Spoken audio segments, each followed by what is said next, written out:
Je suis un vieux con, je sors les vieux jeux et tout. Moi, je suis plus dans la nostalgie ces derniers temps dans le jeu vidéo. Je recherche pas spécialement les nouvelles expériences, même si quand je découvre de nouvelles expériences, je suis tout hypé. Ce que je fais ces derniers temps, beaucoup plus dans le jeu de société que dans le jeu vidéo. Donc, étonnamment, c'est là que je retrouve le plus de nouvelles choses et le plus de nouvelles expériences, de nouvelles mécaniques, des trucs que je trouve cool. Mais bon, dans le jeu vidéo, il y a plein de choses cool qui se font. Je joue à des nouveaux jeux. J'avoue que c'est moins fréquent. Je suis plus quand c'est des nouveaux jeux, je suis plus sur Nintendo, qui utilise des recettes plutôt éprouvées. Donc au final, c'est pas si nouveau que ça. Donc clairement, je suis un adepte des vieux jeux. Aujourd'hui, j'ai décidé de commencer un live des vieux cons sur la PlayStation pour faire un petit tour de la collègue. Et puis j'ai juste envie de digresser, de passer d'une chose à l'autre, d'un sujet à l'autre, juste de papoter, de discuter et potentiellement de lancer l'un ou l'autre jeu au final sur émulateur. Pourquoi pas Mais voilà. Je me mets zéro pression, je fais juste un petit tour, petite discussion tranquille. Première expérience pour moi avec la PlayStation. Un copain quand j'étais dans mes années de primaire, je sais pas si ça s'appelle primaire également chez les Français, mais en tout cas chez nous ça s'appelle primaire. J'étais invité chez un copain, il m'a fait découvrir les joies d'un jeu bien précis que j'ai récupéré en seconde main il n'y a pas si longtemps que ça, parce que j'ai des super bons souvenirs, et c'est le premier jeu auquel j'ai été confronté sur PlayStation 1. J'appelle à la barre Stan, Kyle, Kenny et Eric. Personne l'appelle Eric, vous l'avez bien compris. Cartman. Oui, c'est le premier jeu auquel j'ai été confronté. C'est très marrant parce que c'est pas du tout à la base un jeu. Ah, c'était même pas ce jeu-là. Je viens de découvrir. C'est 1 à 2 joueurs. Donc c'était pas ce jeu-là. C'était un jeu South Park sur lequel on se lançait des boules de neige. Donc on pouvait être 4 sur la map. Et c'était une espèce de FPS boule de neige. Bon, soit. Moi, ici, j'ai le jeu South Park sur PlayStation 1. C'est une aventure, vraiment, c'est moche à crever comme jeu. Il est vraiment nul. C'est South Park. C'est South Park. Qu'est-ce que tu veux que je te dise ? Ça, c'était ma première approche. Bon, moi, jusque-là, j'avais pas de console. J'utilisais les consoles de mon padré qui était un geek et qui a arrêté de geeker à un moment, mais il avait son PC, il achetait des cartes graphiques. Et moi, quand il mettait une nouvelle carte graphique et tout, j'étais tout hypé, parce que lui, il avait ses jeux en craqué, déjà à l'époque. On parle des années 90 là, enfin des années 90. Il chopait ses jeux, il avait un collègue, donc il travaillait chez Volkswagen, et il avait un collègue qui savait graver les jeux. Il récupérait les jeux gravés et il les jouait sur PC. Et donc moi j'avais joué à des jeux, je savais même pas que c'était des gros hits, parce que je pensais que je jouais à des trucs différents de tout le monde. Et donc c'était Tomb Raider 1, Tomb Raider 2, et j'étais même plus à regarder mon père jouer qu'à moi-même jouer. Moi, ma première PlayStation, et c'est celle-là, c'est exactement celle que j'ai reçue à l'époque. Je l'ai reçue en 2002. Ma première PlayStation, je l'ai reçue en 2002. Et donc, j'ai commencé sur la PS2. Mais plus ou moins au moment de sa sortie. Donc, il n'y avait pas beaucoup de jeux PS2. Donc, à l'époque où je l'ai reçu, j'avais beaucoup de jeux PS1 qu'on m'avait offert. Parce que tout le monde savait que j'allais recevoir une PlayStation 2. Donc, on m'avait offert des jeux PlayStation 1. Et donc, mes premiers jeux PlayStation sur lesquels j'ai joué sur cette PS2... D'ailleurs, j'ai toujours les sauvegardes sur mes cartes mémoire. C'était Crash Bandicoot 2 et Toy Story 2, notamment. Crash Team Racing aussi. Crash Team Racing, évidemment. Et donc tout ça, j'ai joué sur cette PlayStation 2. PlayStation 2 qui a été ma console de cœur. Mais avant de passer à la PS2, j'ai envie de continuer sur la PlayStation 1 parce que j'ai quand même joué à quelques jeux PlayStation 1 au final.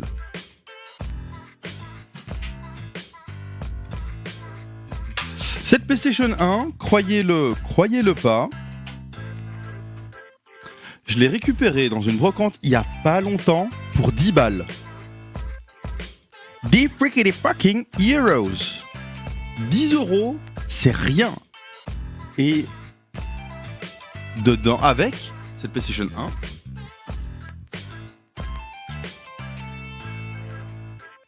la manette de base de la PlayStation 1. Mais pas que. Donc là, je suis refait. Ok, je rentre chez moi, j'ai ma PS1, j'ai ma manette, je me dis, j'ai toujours voulu avoir cette console et je l'avais pas, mes parents voulaient pas me l'acheter. Donc j'avais la Game Boy et c'était tout. Ok. Je rentre chez moi, je suis comme un ouf. Je suis comme un ouf. Il y a pas si longtemps, c'était genre il y a au moins 2 ans, donc j'ai genre 27-28 piges. Je rentre comme un ouf chez moi. Je veux voir si elle fonctionne, je l'ouvre. Et dedans,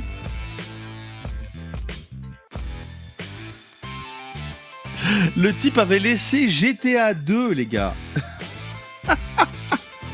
C'est un truc de dingue. GTA 2. Donc moi, ma première expérience avec GTA, c'était chez mon cousin. Mon cousin Michael, big up à lui. Il est néerlandophone, donc il y a peu de chances qu'il regarde ce stream, même s'il est complètement bilingue, même trilingue, même probablement quadrilingue. Mais voilà. C'était sur GTA Vice City. Moi, j'avais pas le droit de jouer à ces jeux parce que mes parents avaient bien pigé les petits pictogrammes. Et donc, avaient bien pigé que GTA Vice City, c'était pas du tout pour les enfants. Donc là, faut se dire que j'ai 12 ans. J'ai 12 ans, ça veut dire que je suis en secondaire, première secondaire. Secondaire, c'est le collège. Première année de collège. Et donc, GTA, ma première expérience GTA, c'est San Andreas. Et donc, GTA 2, moi, quand j'ai vu ça, je me suis dit, mais waouh, trop bien, je vais le tester. Peut-être je le ferai en live. Mais en gros, c'est une vue du dessus. Donc c'est très perturbant pour... les musiques vont être répétitives de ouf. J'ai mis Safe YouTube, mais en fait, je m'en bats les reins. Voilà. Si on pouvait passer à des musiques différentes, merci.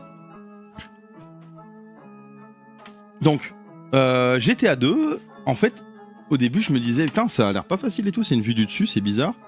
C'est très dépaysant pour quelqu'un qui a découvert les GTA avec San Andreas et Vice City. Mais il y a une touche, quand tu appuies sur rond, il fait des rots et des proutes.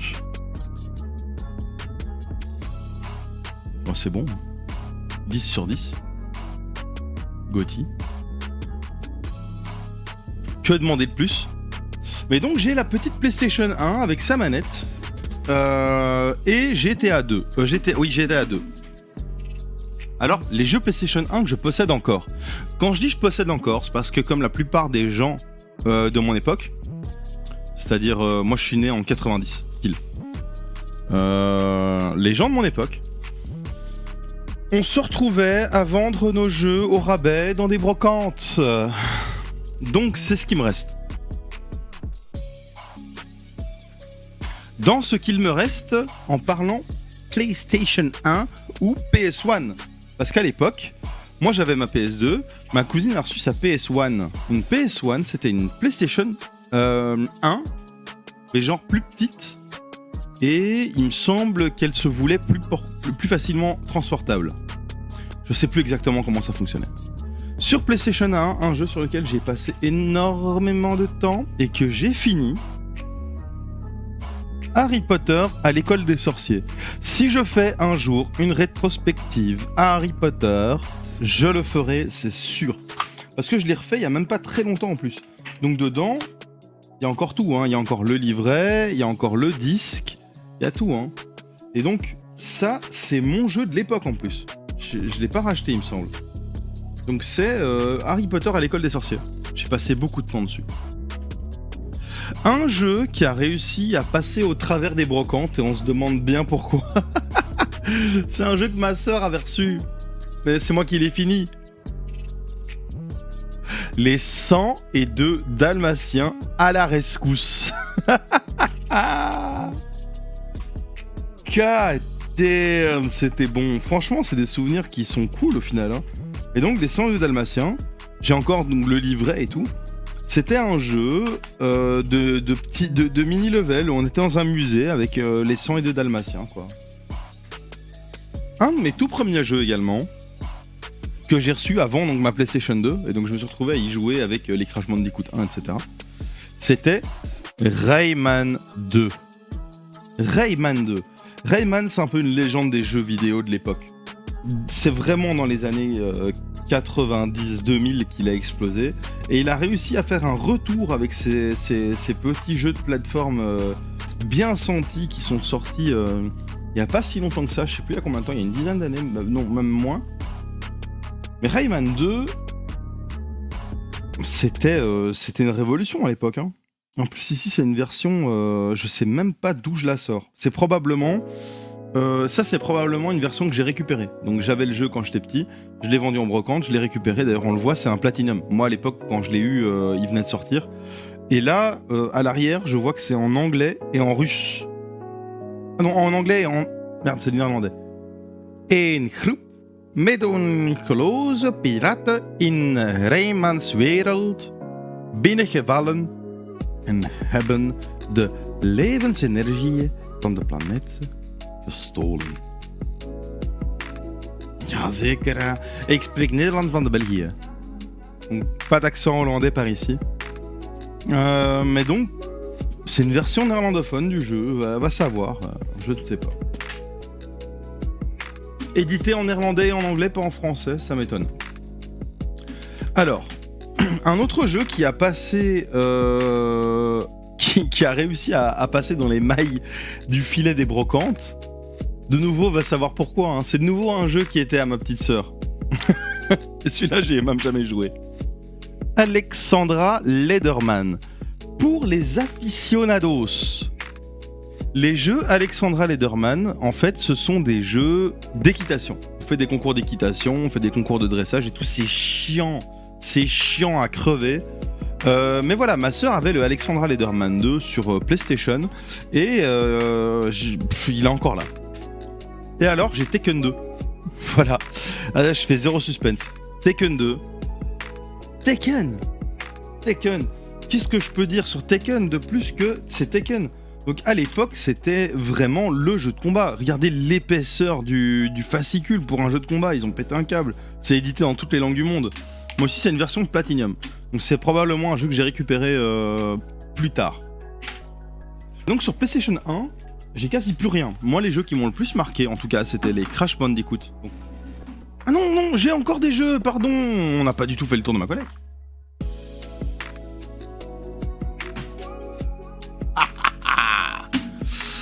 Il y a encore des jeux. Permettez-moi de m'hydrater. Alors, évidemment, on en parlait. Motherfucker. Crash Bash, c'était cool. Crash Bash, c'était un jeu dans l'univers de Crash Bandicoot, de mini-jeux. Donc tu prenais ton personnage, t'avais Crash Bandicoot, t'avais Coco Bandicoot, t'avais c'est pas Dexter, Neo, Cortex, Dingodile, les souvenirs. Donc t'avais tous ces persos de Crash Bandicoot que tu retrouvais dans des mini-jeux où il fallait peindre des zones, où il fallait utiliser des petits tanks, où il fallait utiliser du flipper, etc. Donc c'est un peu le Mario Party rip-off sur Crash Bandicoot. Crash Bandicoot est un expert du rip-off Mario. En témoigne Crash fucking Team Racing. Crash Team Racing, c'était alors l'épaisseur de nouveau, hein, c'était le Mario Kart de la PlayStation. Avec évidemment, donc à l'époque, tu avais toujours sur les jeux multi la petite proposition pour le multitap. Bonjour Illuminati. Tintintin. Alors, quand tu apparais, il faut absolument qu'il y ait une musique d'Illuminati, quoi. C'est pas possible. Bienvenue sur ce live. On est sur un live des vieux cons, donc c'est juste que j'avais pas d'idée pour ce soir, et donc je fais le tour de ma collègue de PlayStation, et peut-être je passerai sur émulateur de temps en temps pour sortir un jeu. Et donc ici, je faisais la petite présentation du Crash Team Racing avec, à l'époque, ils te mettaient la pub pour le multitap. Le multitap, c'était coûtait le prix d'un jeu. C'était si tu voulais jouer à 4 sur ta console. Nintendo avait été bien plus intelligent à cette époque-là. Et à l'époque, Activision, tu pouvais commander des trucs et envoyer... voilà, à l'époque, si tu voulais envoyer carte d'enregistrement de produits... Alors, attendez, ça c'est trop drôle. Si je retourne ici, possédez-vous un ordinateur, oui ou non? Si oui, de quel type d'ordinateur? Alors, attention. Oh, les souvenirs, à l'époque, tout le monde n'avait pas d'ordinateur. Donc, quel type d'ordinateur? Alors, soit t'avais l'option compatible IBM, soit Macintosh. Processeur, soit t'avais un 486, soit t'avais un Pentium, soit t'avais un PowerPC, soit autre. Oh, la mémoire RAM! Mon PC ici présent possède 32 Go de RAM. Et mon autre PC, que j'utilise comme serveur de fichiers, possède 16 Go de RAM. Ici, il te propose mémoire RAM, donc toujours sur le petit papier Activision qui est fourni avec Crash Team Racing. Alors, soit sur ton PC, tu as 8 mégas de RAM, soit tu as 16 mégas, soit tu as 32 plus. Et là, t'es un gamer. Quand t'as 32 mégas ou plus, t'es un gamer. De quel système de jeu console disposez-vous? Console de jeu 64, Sega Saturn ou PlayStation? Oh là là! Combien de personnes jouent dans le foyer et tout? Donc en fait, ils t'envoyaient leur petit... leur petit formulaire de contact dans le jeu. Il y avait de la pub évidemment pour d'autres jeux, donc Spyro à l'époque, Spyro 2, et les Crash Bandicoot 1, 2, 3 évidemment, parce que si tu as acheté Crash Team Racing, t'as probablement jamais joué à un jeu Crash de ta vie. Mais moi j'avais le 1, le 2, le 3, et ils sont partis dans des brocantes. Ça fait mal. Mais donc Crash Team Racing quoi, ça c'est le sang. Ensuite, Tomb Raider 2, j'en parlais plus tôt. Tomb Raider 2. Tomb Raider 2, c'est le jeu dans lequel tu commences... Alors... Ah oui mais attendez, voilà. Tomb Raider 1 d'abord. Tomb Raider 1. Donc Tomb Raider 1, tu commences dans une caverne avec des loups, un ours, etc. Mais regardez-moi ça, il y a tout encore dedans. Je suis un ouf moi en fait. Je redécouvre ma collègue. Je redécouvre ma collègue en même temps que je fais le live. Donc Tomb Raider 1.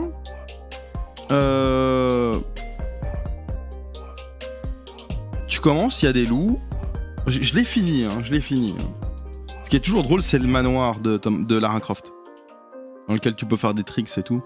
Mais ouais, t'as les pyramides, etc. Puis t'as un dinosaure. Un peu de tout là-dedans. Tomb Raider 2, c'était le level au-dessus. Tu commençais, l'adversaire c'était plus des loups, c'était des tigres, mon gars. Des tigres. Et je me souviens qu'il y a un dragon dedans. Ça par contre, c'est un jeu d'occasion. Parce que si le type a écrit son nom, c'est Holloman Julien. Donc si quelqu'un a envie de faire un coucou à Holloman Julien, n'hésitez pas. Mais donc voilà. Lara Croft est de retour. Elle partage la découverte du secret de la dague de Xian. D'après une mystérieuse légende, celui qui découvrirait cette dague mythique gagnera le pouvoir du dragon, à condition qu'il ait le courage de plonger dans son cœur. De la plonger dans son cœur, idiot. Et là, je me rappelle que t'allais à Venise, tu conduisais des bateaux, enfin, il y avait plein de niveaux plus fous les uns que les autres.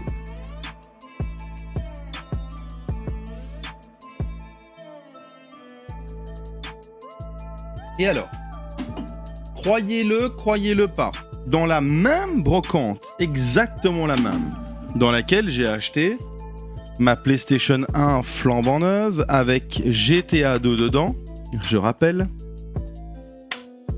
Dans cette même brocante, j'ai trouvé ceci pour 10€. Final Fantasy VII. Avec encore évidemment tout donc tout dedans. Donc c'est évidemment un jeu avec 3 CD. Autant dire que c'était d'une rareté à l'époque. S'il y avait 3 CD, c'est qu'il y avait énormément de choses à raconter. C'était encore à l'époque où c'était Squaresoft.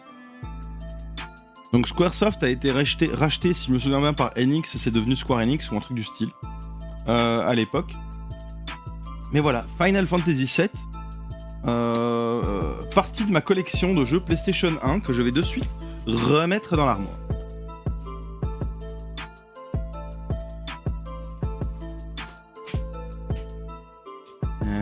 Hop.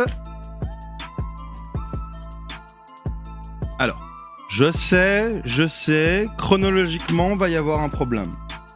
Mais avant de parler de la PS2, je vais rapidos parler de la PSP, PlayStation Portable. Avec, évidemment, la pochette pour être le plus cool de la récré. Non, je fais une pause là, comme ça vous vous rendez vraiment bien compte du style. Trop la classe.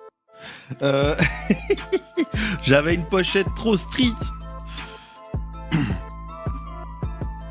La PSP, donc la première console portable de Sony, ce me semble-t-il.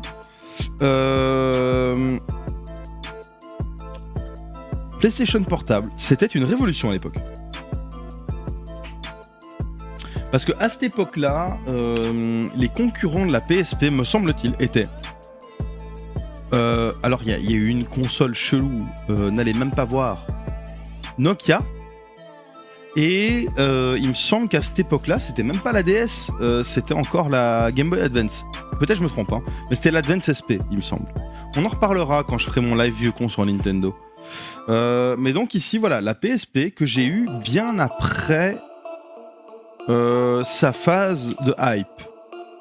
J'avais pas les moyens de me payer une PSP 1000 à l'époque, donc j'ai acheté une PSP 1000 d'occasion quand la PSP 3000 était sortie. Donc c'est encore une 1000 fat, c'est-à-dire qu'elle est lourde. Il y a une chouette sensation quand tu la portes, c'est vraiment comme un Nokia 3310 quoi. Et alors, les jeux PSP...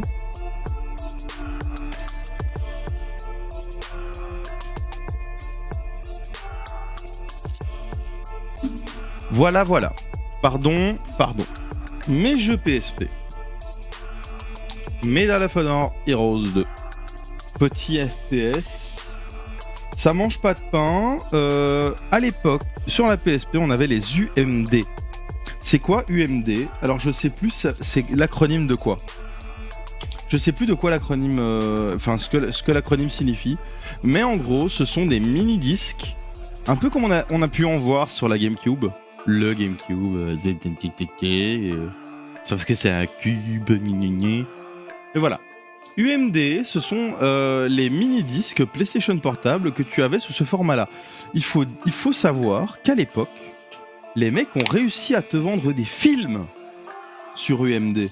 Donc t'avais ton film comme ça, sous ce format-là, que tu pouvais regarder sur PSP. Bon, j'en ai pas parce que j'étais pas un pigeon à ce point.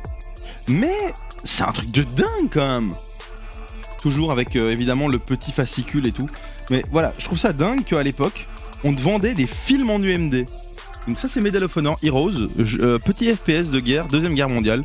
Toujours appréciable. Final Fantasy 1.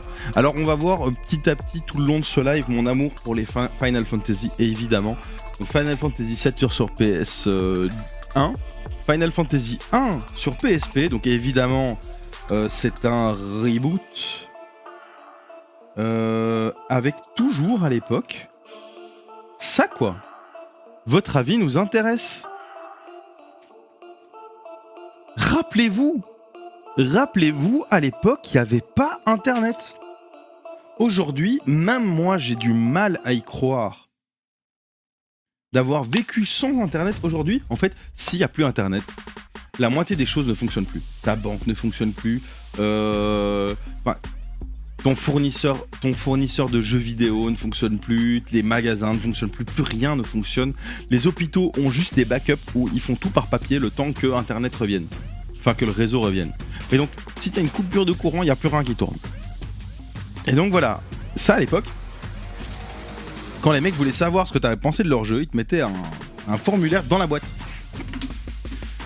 Final Fantasy 1, Mais qui dit Final Fantasy 1 dit Final Fantasy 2. Évidemment. Donc ce sont des jeux qui... Donc ici ce sont les remakes. Hein. Donc il y avait une cinématique qui était ouf au début. Vraiment ils te mettaient une cinématique qualité... Qualité Final Fantasy X, je dirais. Sur ta PSP, qui était incroyable d'avoir ça sur un truc portable à l'époque.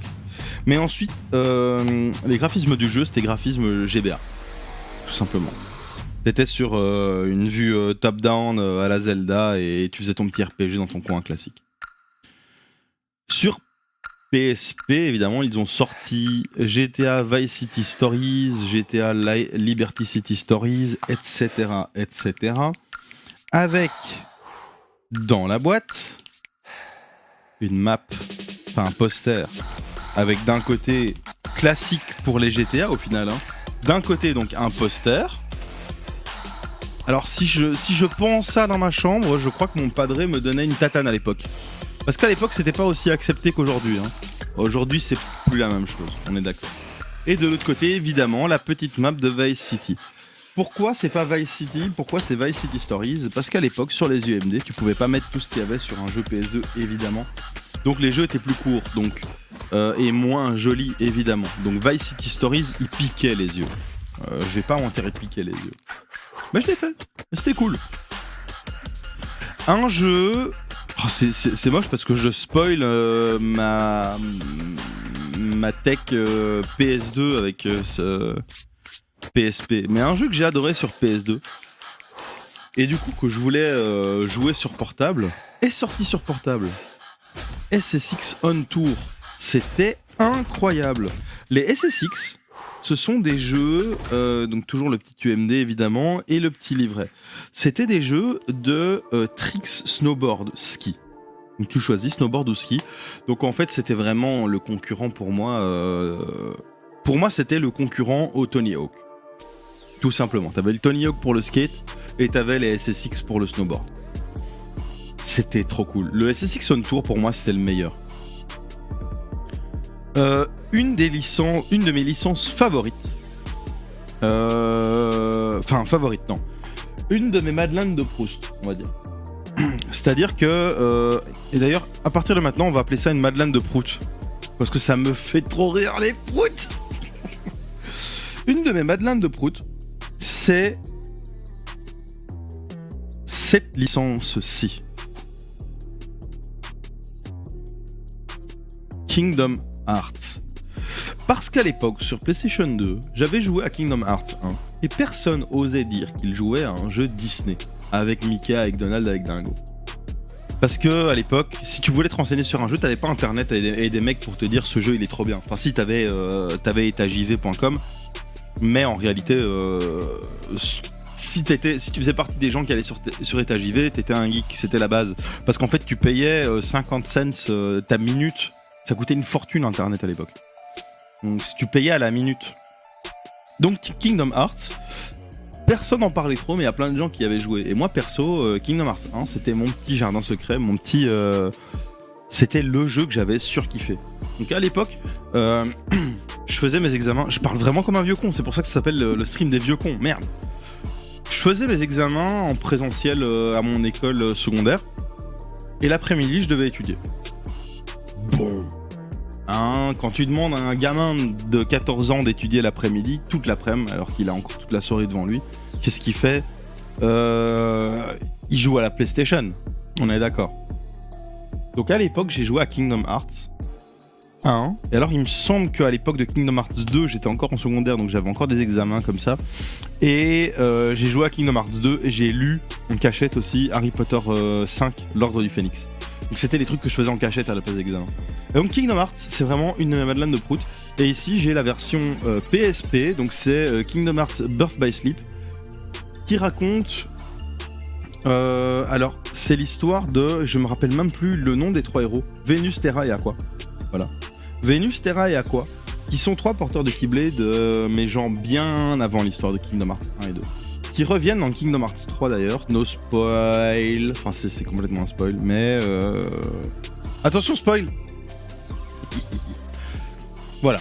Je vais pas trop traîner sur Kingdom Hearts. L'histoire est pétée. Mais voilà. FIFA Street. FIFA Street.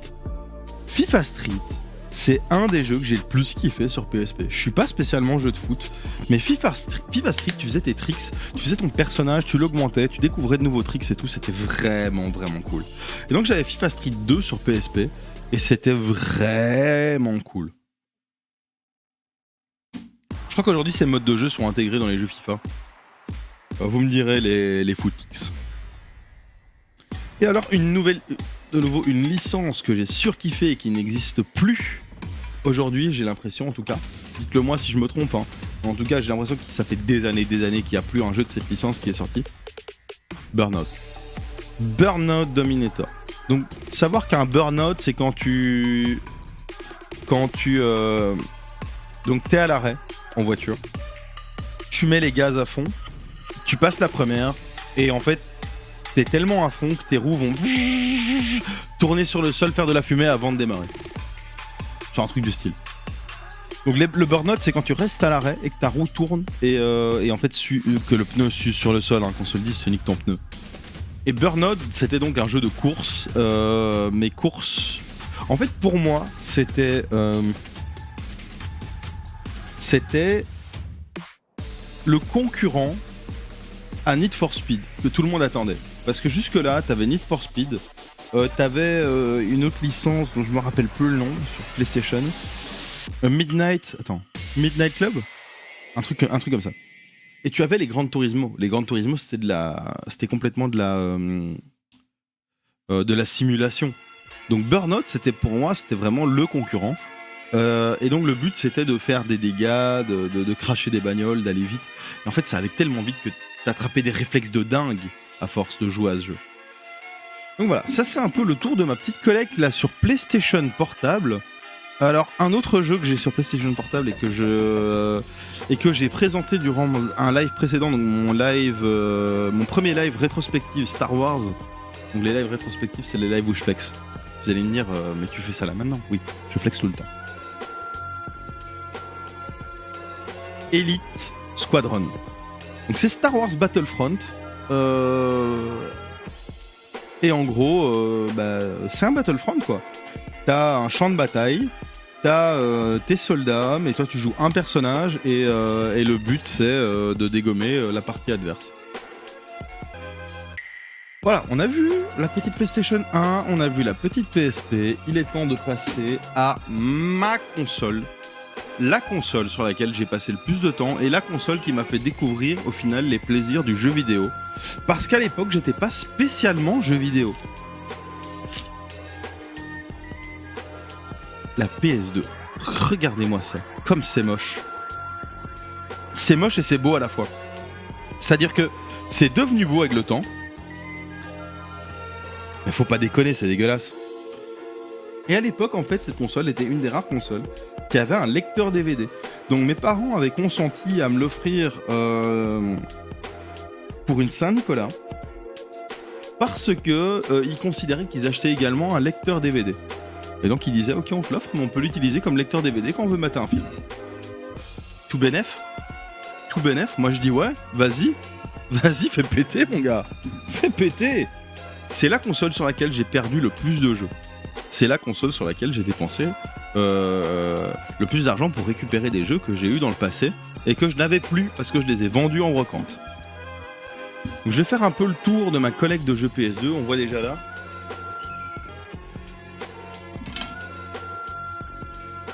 L'original. Donc c'est tout simplement le disque de démo de la PS2. Sur le disque de démo, tu avais une démo de Wipeout. Je peux même vous dire ce qu'il y avait dessus. Il y avait une démo d'un jeu de boxe, une démo d'un jeu de mountain bike, une démo Musique 2000, Micromaniacs. C'est tous des jeux PS1 en plus. Hein. Non, attendez. Non, ça c'est une pub. Ça semblait bien. C'est pas ça. Ok. Je sais pas où ça se trouve. Mais en gros, j'ai encore le fascicule.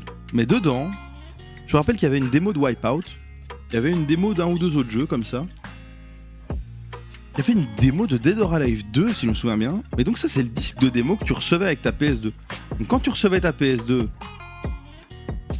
que t'avais dépensé sans compter pour avoir ta console, on te disait tiens, tu vas quand même pouvoir jouer, mon gars. Il y a toujours ça, évidemment, dans les consoles. C'est juste que c'est plus sous forme de disque, il me semble. Et donc voilà. Et il y avait un truc qui existait à l'époque. Donc de nouveau, je parle comme un vieux con, mais ça fait toujours des airs. On achetait des magazines pour savoir si un jeu était bien ou pas. Dans ces magazines, parfois, il y avait ceci. Des démos jouables, mon Ray. Des démos jouables. C'est trop bien. Bon, voilà, pour l'époque, c'est trop bien. Aujourd'hui, tu télécharges des jeux gratos pour les tester et voilà, mais... Voilà, ici par exemple, sur celui-ci, t'avais 8 démos jouables. T'avais Broken Sword 3, c'était une révolution à l'époque évidemment. Final Fantasy X-2, jamais pigé le concept. Moi, quand on m'a dit qu'il n'y avait plus d'invocation, je suis là, mais va te faire foutre. Moi, j'ai super kiffé Final Fantasy X. Tu m'auras pas avec ta merde. Firefighter, Forbidden Siren, Kia, Art Racing, Socom 2. Socom 2, c'est un jeu qui à l'époque de la PS2 avait fait un bruit de ouf parce que tu pouvais jouer avec un casque et donner des ordres à tes troupes. Un truc de dingue. Il y avait des vidéos, donc tu avais 8 démos jouables, 4 vidéos et 4 sauvegardes carte mémoire. Donc tu avais une sauvegarde carte mémoire, Ratchet Clank 2 et Onimusha 2. Je sais même pas ce que c'est. J'ai jamais essayé d'utiliser ces trucs. Donc ça, c'était en avril 2004. Alors ici, j'ai celui de août 2004. Août 2004. L'époque où sortait Formula One 2004 apparemment. Donc on avait la démo jouable de Formula One, Hitman Contract, Smash Court Pro Tournament, donc ça c'est un jeu de tennis, et Splinter Cell Pandora Tomorrow. Et cette vidéo, et dans les vidéos, tenez-vous bien, Adibou and the Energy Thieves. Adibou existait encore et sortait encore des jeux à l'époque. Just, c'est marrant ça. Killzone, le premier Killzone. J'avais la vidéo là dans ce truc. Ratchet Clank 3, Samurai Warriors. Ça, je vais en reparler. Donc voilà. Avant les jeux, sur PlayStation, tu avais les démos comme ça. Donc t'achetais ton magazine. Ton magazine qui coûtait bonbon. Hein. T'avais un magazine d'une épaisseur comme as. Hein. Donc c'était pas de la merde non plus. Mais voilà, il coûtait bonbon. Dedans, t'avais des codes. Des codes de triche pour tes jeux. Donc en fait, ce que tu faisais, c'est que tu allais dans le magasin, tu regardais sur quel jeu il y avait des solus ou des codes de triche, et tu te disais, ok, moi j'ai San Andreas, dedans, probablement d'ailleurs que dans un de ces deux magazines, il y avait San Andreas. Voilà, il y a les codes de triche pour San Andreas, vas-y, j'achète le magazine, et en plus, je verrai bien ce qu'il y a comme démo jouable. C'était trop bien, c'était marrant. C'est une autre époque.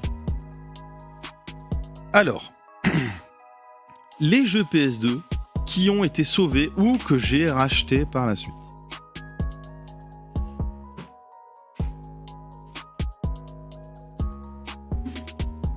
L'un des jeux sur lequel j'ai passé énormément de temps, et je l'ai même speedrun, et j'avais une run qui était vraiment courte. Genre je l'avais fini en 4 heures, en suivant l'histoire du jeu et tout, c'était dingue. Prince of Persia, les Sables du Temps, ou The Sand of Time. Évidemment, quand tu achètes en seconde main en Belgique, tu l'as soit en français, soit en néerlandais. Ça change rien, parce qu'au final, tu peux choisir la langue de ton jeu dans la console. Mais voilà, la boîte ici est en néerlandais, j'ai dû le racheter. Oh là là là là là là. Regardez la pub ici. C'était une pub pour essayer de gagner un GSM Siemens. Regardez la gueule du truc. Et oui, c'était pas encore les smartphones. Et donc voilà, Prince of Persia, les Sables du Temps. Le premier Prince of Persia, super cool jeu. On découvrait tout un nouveau monde de gameplay, un nouveau monde de jeu, un nouveau monde de type de personnage. C'était trop cool.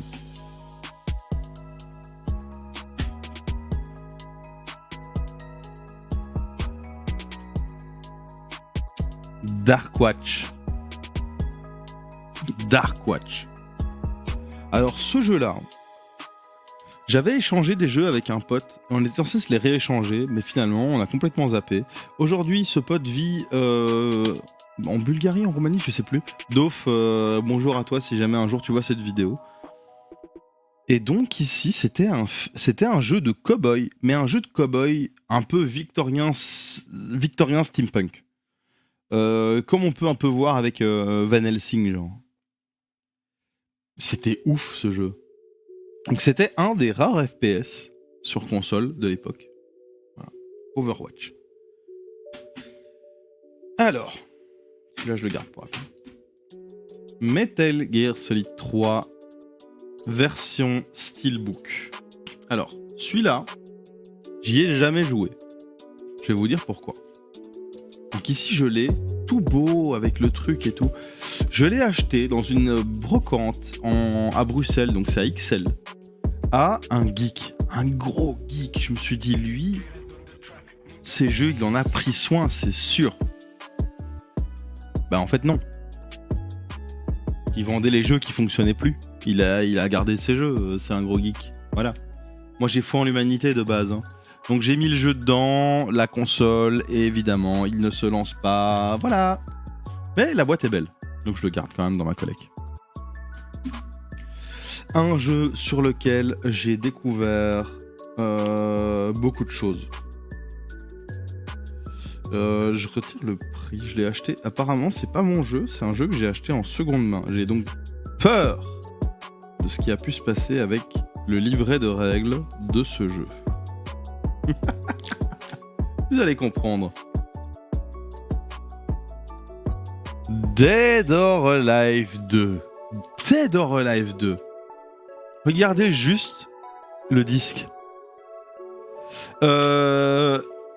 C'est quand même très suggestif pour l'époque. Franchement, là on est en quoi ? On est en quelle année là ?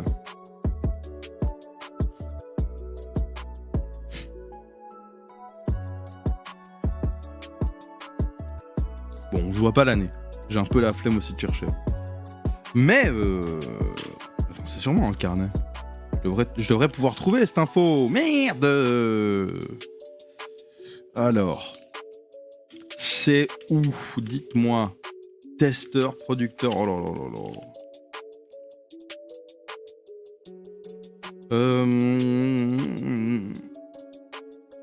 Bon, si je google, je trouve l'année, hein, mais j'ai un peu la flemme de googler. Mais bon, voilà, c'était début des années 2000. Pour l'époque, c'était vachement suggestif. Donc tu prenais le livre de règles, et à l'intérieur, dans la présentation de personnages, ils n'étaient pas beaucoup plus subtils. Hein. Donc tu avais Tina, la Texane, et évidemment... son père, on montrait pas tout son corps. Hein. Comment il s'appelait encore ? Bass. Lui, on montrait juste sa tête. Tu avais évidemment... Alors... Elena. Ce jeu était ultra réputé pour la physique des boobs de ces personnages féminins qui ont des boobs évidemment de taille inconcevable, à part celle-ci, Lei Fang, qui avait des boobs de taille respectable, mais pas complètement absurde.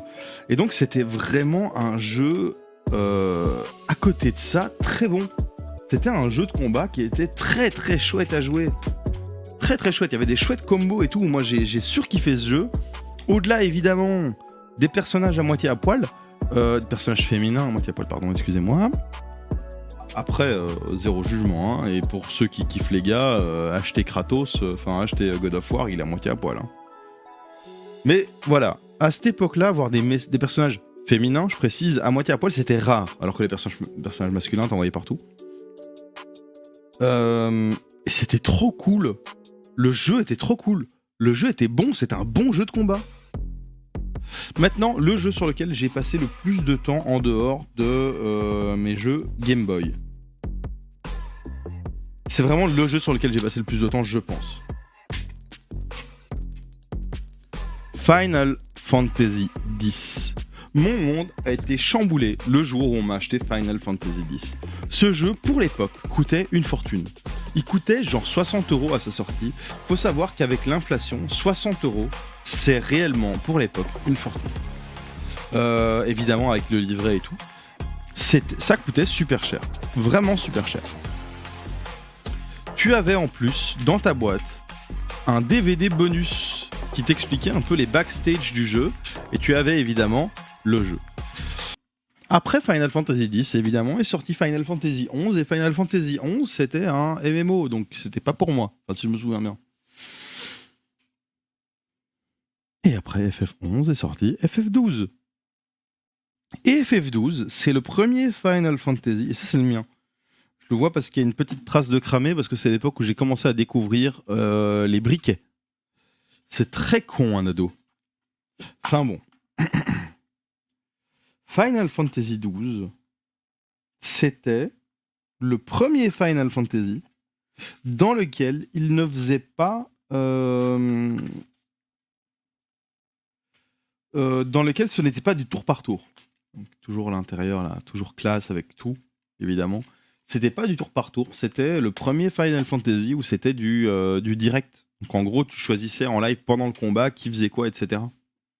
Donc c'était assez original, ça changeait beaucoup des Final Fantasy d'avant. C'est le premier où c'était différent. Bah, à part évidemment FF11.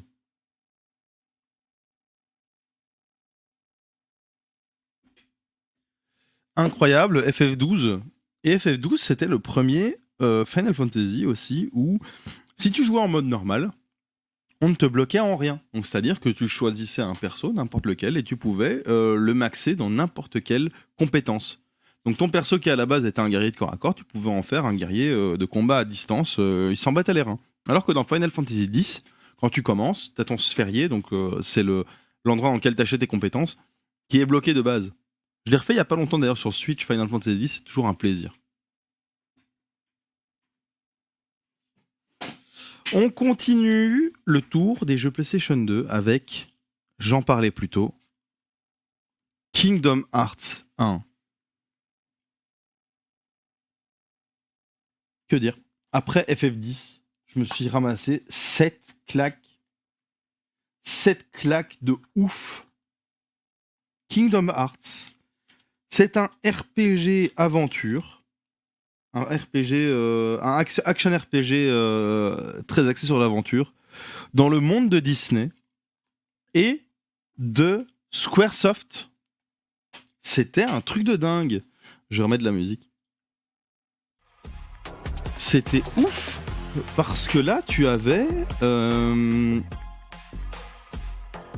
des personnages de Disney, certes, qui faisaient très gamin à l'époque. Hein. Quand t'es ado, que t'as 13 ans, t'assumes pas trop de jouer Donald et Dingo. Mais à côté de ça, t'avais Sora qui était clairement un personnage Final Fantasy. La boîte, elle était brillante, métallique, c'était incroyable. Kingdom Hearts, quand je l'ai fini, c'est un des premiers jeux où quand je l'ai fini, j'étais deg de l'avoir fini. Évidemment parce que je n'avais pas encore fini Final Fantasy X, parce que Final Fantasy X, ça demandait un peu plus de maturité qu'un gamin de 12 ans pour le finir. Kingdom Hearts, malgré tout ce que je viens de dire sur le fait que c'est pas un jeu de gamin, etc., quand tu as 12 ans, tu peux le finir. Ça a également marqué à mort mes expériences vidéoludiques en général.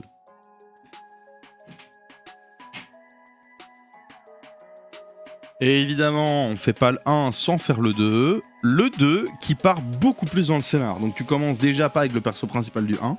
Tu commences avec une espèce de clone du perso principal du 1. Genre, c'est à rien piger. Et c'est après que tu comprends un peu ce qui s'est passé, etc.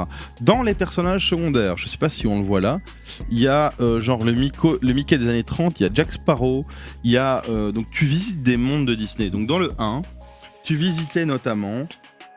le monde d'Hercule, où Hercule venait t'aider, le monde d'Aladin, le monde de l'étranger de Monsieur Jack, le monde de Tarzan. Dans le 2, les mondes étaient un peu plus saugrenus parce que tu avais le monde de Pirates des Caraïbes, tu avais le monde de... merde, je sais plus. Mais en tout cas, dans les invocations, t'avais Chicken Little, t'avais des persos qui étaient complètement pétés, et donc ça mélangeait vraiment l'esthétique un peu Final Fantasy, enfin Squaresoft hein, de manière générale, et Disney quoi. Les Kingdom Hearts, ils sont trop cool. Évidemment, ici, je fais le tour de mes jeux. J'ai pas passé par la PS4 parce qu'elle est en bas, elle est branchée. Ça me saoulerait de ouf de tout débrancher, de tout monter, juste pour les montrer à l'écran. Parce qu'il y a quand même... Enfin, ici, je suis au 3e étage de ma maison. Enfin, au 2e étage de ma maison. Le rez-de-chaussée, c'est là où est mon salon, etc. Et commencer à tout débrancher pour tout monter, c'est fatigant. Voilà. J'ai une vie très dure, savez-vous. Une petite révolution. Avant le... merde, comment ça s'appelle? Avant la Kinect, il y avait eu sur PlayStation 2 ceci. l'iToy Play. Et tenez-vous bien, j'ai encore la cam prévue. Et oui, ceci est une petite caméra que tu mettais sur ta PlayStation. Et en gros, ça te filmait. Tu te mettais au centre de l'écran. Et tu faisais des mini-jeux. Donc ici, on le voit un peu sur la boîte. Tu réalisais des mini-jeux. Et donc, il regardait le mouvement. Et si tu étais devant un mur blanc et que tu faisais paf, il considérait que tu avais tapé sur le truc. Et donc, tu faisais comme ça, paf, paf, paf, paf, paf, tu devais danser, etc. Voilà, l'iToy, c'était révolutionnaire pour l'époque. Tu avais une webcam qui faisait de la, en gros, du traitement d'image pour savoir où tu te situais. Et si tu tapais dans le jeu, c'est la première fois qu'on voyait un truc pareil. l'iToy Play, c'était une révolution. Donc évidemment, je l'ai et je l'ai toujours, et avec la petite caméra. Faut pas déconner. Ensuite, j'en ai parlé plus tôt, SSX On Tour, mon jeu de snowboard préféré de tous les temps, sur PlayStation 2, évidemment. Voilà, j'en ai déjà parlé, donc je vais juste le survoler. McFarlane's Evil Prophecy. Donc ça, c'était un jeu, un RPG, mais en gros, voilà, je le trouve pas si intéressant que ça en tant que jeu, mais je trouve intéressant de parler de McFarlane.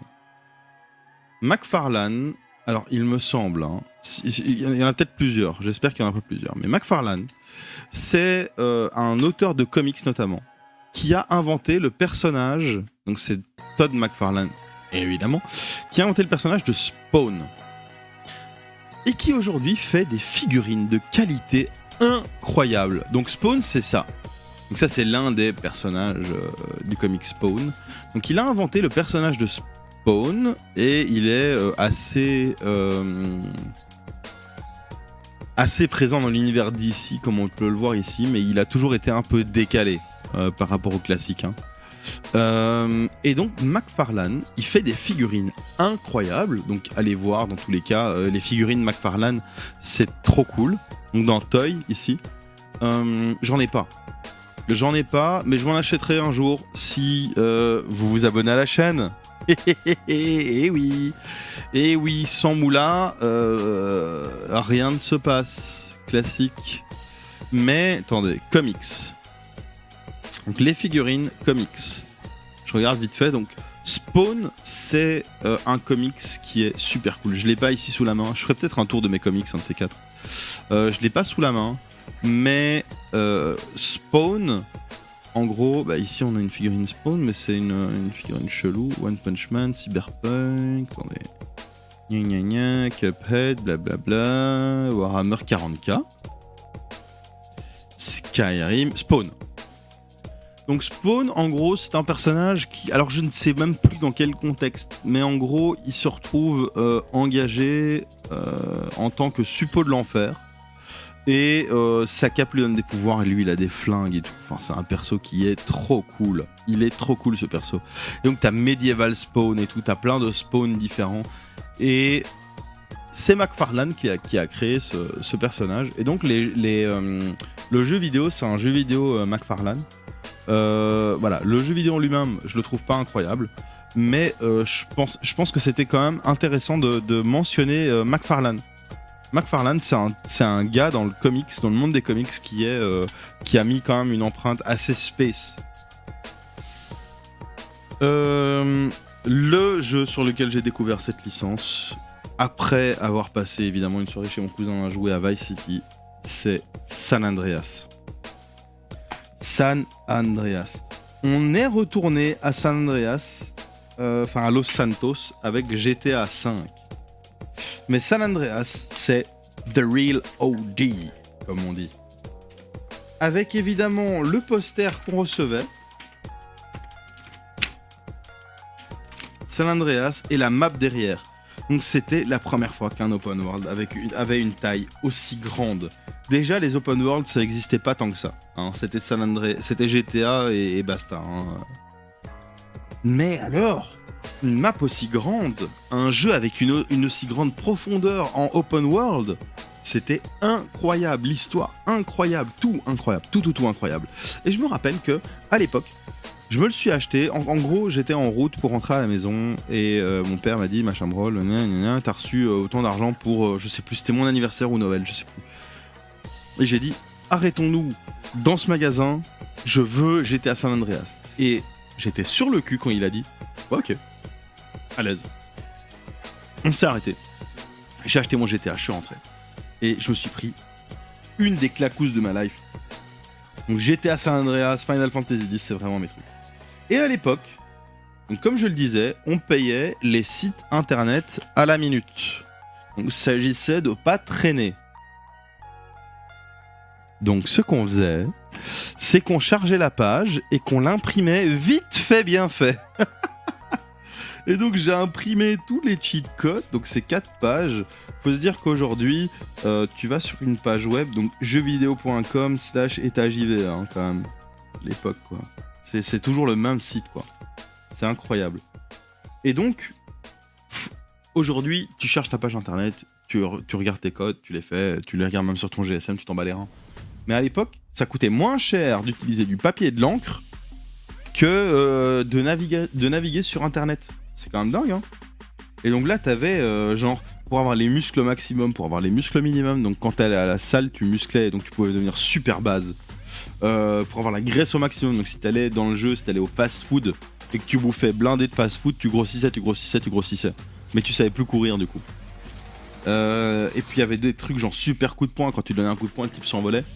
T'avais des codes genre voiture plus rapide, détruire les voitures, faire voler les bateaux, nitro sur les taxis. Et puis t'avais les véhicules spéciaux, le Rhino Tank, les voitures de stock car, le camion poubelle, enfin c'était tous des trucs comme ça, l'avion de chasse, le 4x4, le Vortex. Le Vortex, je me rappelle, c'était un merde, comment ça s'appelle? Les trucs sur coussin d'air. Aéro, je sais plus quoi. Tous les feux de la ville sont verts, donc ça fait des accidents partout. Enfin, t'avais des codes comme ça.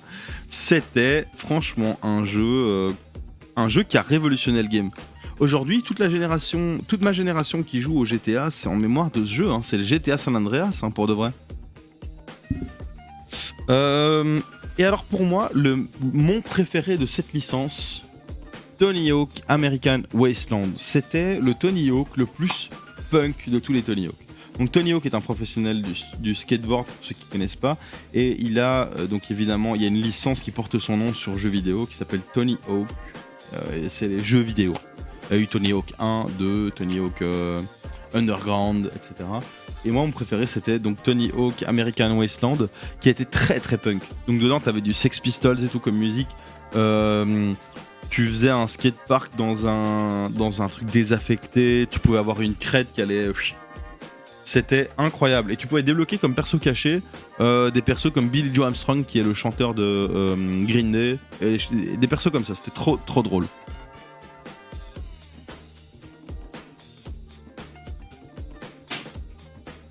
Alors, quand on parle du loup, GTA Vice City. Donc celui-là, c'est le jeu qui a... Donc en fait, à partir de GTA 3, on est rentré dans des modèles 3D. Dans des moteurs 3D sur les GTA. C'est là que la franchise a changé complètement de fusil d'épaule. Si je me souviens bien. Et donc GTA 3 a ouvert une toute autre perspective sur la licence GTA. Sauf que le jeu qui a concrétisé cette vision, c'est GTA Vice City pour moi. Donc ça se passe à Miami, dans une version alternative de Miami. Et c'est là qu'on a full liberté et que GTA prend son esthétique, l'esthétique qu'elle porte encore aujourd'hui, quoi. Où tu avais les écrans de chargement en comics, cel shade. C'est même pas du cel shading. Si, c'est du cel shading. Voilà. GTA Vice City, c'est pour moi les bases du GTA d'aujourd'hui. Après GTA Vice City, tu as eu GTA San Andreas qui est pour moi le GTA qui a mis la licence dans le panthéon des licences qui mourront jamais, quoi. Une licence qui également fait beaucoup de bruit encore aujourd'hui à chaque fois qu'ils sortent un nouvel opus, et ici c'est le premier opus, God of War. God of War, jeu dans lequel on suit Kratos guerrier spartiate, qui s'est fait entuber par Arès, le dieu de la guerre, et qui a envie de se venger de l'Olympe tout entier, donc de buter absolument tous les dieux du monde. Voilà. God of War 1, il y a eu le 2 sur PlayStation 2, il y a eu un God of War sur PSP, je le mentionnais plus tôt. God of War 3 sur PS3, God of War 4 sur PS4. Non, pas God of War 4. Il y a eu un God of War sur PS3 ou 4. Et puis il y a eu God of War, où là il est dans le monde viking. Alors une licence qui sort un nouveau jeu, genre maintenant là, incroyable, mais vrai. Ratchet & Clank. Moi, ma première interaction avec Ratchet & Clank, c'était à l'époque, et quand je parle de à l'époque, c'était à l'époque où on pouvait encore fumer dans les restos.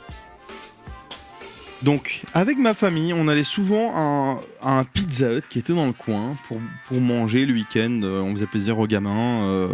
On allait bouffer au Pizza Hut. Donc moi, j'étais trop content. J'allais au Pizza Hut. C'est mon fast-food préféré. On peut faire la guerre des fast-food, hein, mais je gagne. Pizza Hut. Pizza Hut. Et donc, dans ces Pizza Hut, à l'époque, tu avais une zone fumeur, une zone non-fumeur. Mon père étant fumeur, il voulait pas nous embêter avec la fumée de cigarette. On mangeait dans un non-fumeur. Et après le repas, lui, il se levait, il a fumé dans une zone fumeur. Enfin, je me souviens très très bien de à quoi ça ressemblait. Et dans ces Pizza Hut, à l'époque, il y avait également des stands avec une PS2 et il y avait des jeux à tester. Et en l'occurrence, il y avait souvent des Ratchet & Clank ou Jak & Dexter. Et donc Ratchet & Clank, la première fois que j'ai testé ce jeu, c'était comme ça, c'était dans un Pizza Hut. Ensuite, donc voilà, j'ai le Ratchet & Clank 1, Ratchet & Clank 2 sur PS2, et évidemment Ratchet & Clank 3 sur PS2. Donc les Ratchet & Clank, avec évidemment le film Ratchet & Clank, le film d'animation évidemment, qui est sorti, et qui double Ratchet. Nul autre que Squeezie. Je l'ai regardé j'avais jamais vu ce film, et je l'ai regardé il y a 3-4 ans, quand j'étais dans l'avion. Voilà. Je veux pas trop me prononcer sur le film, voilà, je le trouve pas incroyable, mais tant c'est pas la mort. C'était pas la plus grosse dope du monde, mais c'était vraiment pas incroyable. Mais les Ratchet & Clank, donc voilà, c'est action-aventure, où tu as évidemment ton petit perso Ratchet et son ami Clank le robot, qui gagne de plus en plus de gadgets et qui permet à Ratchet de faire de plus en plus de choses. Très très cool. Très très cool, un univers qui a été vraiment développé au final au fur et à mesure des jeux. Et moi j'apprécie grandement cette licence. Ça veut pas dire que je jouerai au nouveau qui va sortir, hein, mais bon. Un jeu qui a fait grand bruit à l'époque de sa sortie, et pour une raison qui va vous apparaître plutôt évidente quand je vais vous le montrer. Onimusha 3 avec Jean Reno. Qu'est-ce que tu veux que je te dise, mon rey? Donc les Onimusha, c'est des jeux samouraï. Je crois que j'y ai même jamais joué, quoi. Jeux de samouraï, etc. Et ici, donc attendez, je vous lis la synopsis. Jacques Blanc, incarné par la vedette de cinéma international Jean Reno, entre parenthèses Léon, Mission Impossible, Ronin, est un flic français en prise avec d'effroyables démons bien déterminés à mettre Paris à feu et à sang. Donc en fait, on est dans un monde de Ronin dans lequel il y a des démons qui attaquent le monde. Donc Akechi Samanosuke, le guerrier du premier Onimusha auquel Takeshi Kaneshiro prête ses traits. Donc Takeshi Kaneshiro, c'est l'acteur qui joue le personnage principal des jeux Onimusha. revient affronter son ennemi juré, le seigneur Nobunaga. Donc savoir que Nobunaga, c'est un seigneur qui a réellement existé à une certaine époque dans le Japon féodal. Donc c'était Nobunaga Oda. Et c'était un seigneur japonais, voilà. Donc nos deux héros s'embarquent alors dans une aventure épique qui s'étend sur 500 ans. Donc on a Jean Reno et un samouraï. Donc le samouraï c'est 500 ans avant, Jean Reno c'est 500 ans après. Et donc ce jeu a fait blinder de bruit parce que Jean Reno, merde, ils ont engagé Jean Reno. Voilà, c'est ouf. Moi je trouve ça ouf. Alors ouais, bon ça je vais pas trop m'étendre parce que tout le monde les connaît, FIFA 2008. Voilà.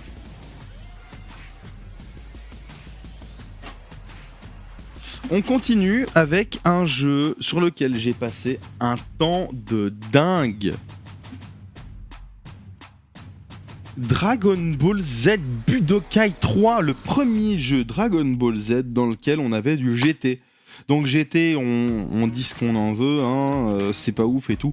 Mais quand t'arrivais à transformer ton Sangoku en Sangoku Super Saiyan 4, mon Rei était la star de la récré. Hein. Et t'avais Couleur qui pouvait se transformer dans sa forme finale, t'avais Broly. C'était le jeu de la vie. Et genre, le final, c'est quand t'arrivais à débloquer Shin Shenron. Donc c'était Dragon Ball Z Budokai 3, pour moi ça reste encore un des meilleurs jeux de combat Dragon Ball Z de tous les temps, parce que c'était un des derniers Dragon Ball Z qui se jouait en 2D. Qu'évidemment il y a Dragon Ball Fighter Z qui est sorti entre temps, mais voilà, ça je pense, il me semble que c'est le dernier Dragon Ball Z qui se joue, jeu de combat Dragon Ball Z qui se joue en 2D, avant Dragon Ball Fighter Z. Alors ça, c'est un jeu qui paye pas de mine. Je m'en bats les couilles, j'ai passé un temps ouf dessus et j'ai surkiffé. ATV Quad Power Racing 2. Donc c'était un jeu de quad où tu faisais des figures. Mais tu faisais des figures, ça devenait absurde à la fin. Tu utilisais ton boost, tu faisais des figures pendant 3 heures. T'étais en train de sauter, d'envoyer ton quad de l'autre côté de la planète, de le récupérer, etc. C'était un truc de dingue. Et tu pouvais même débloquer des persos, genre un troll. Je me demande si c'était même pas Shrek. ATV Quad Power Racing 2, j'ai passé beaucoup de temps dessus, j'ai adoré. Alors ça c'est des jeux qui ont fait beaucoup de bruit à l'époque et moi j'ai pas spécialement kiffé. C'était les Tenchu. Voilà, jeu d'infiltration ninja, je vais pas trop m'étendre dessus parce que j'ai pas beaucoup passé de temps dessus. Alors ça, 187 Ride or Die, c'était un jeu pareil. Comme Overwatch, un jeu que j'ai échangé avec mon pote là... c'est un jeu de course dans lequel tu peux tirer sur les autres. Voilà. Y a pas grand chose à dire d'autre dessus, il était pas très connu en fait. Et ici, je vais vous dire la phrase d'accroche du jeu.